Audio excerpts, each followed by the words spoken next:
आमच्या मंत्रिमंडळाच्या बैठकीमध्ये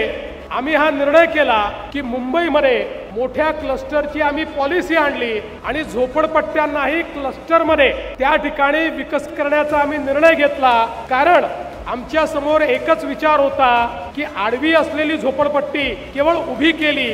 म्हणजे आपण काही फार केल्यासारखं होणार नाही, तर झोपडपट्टीमध्ये राहणाऱ्या व्यक्तीला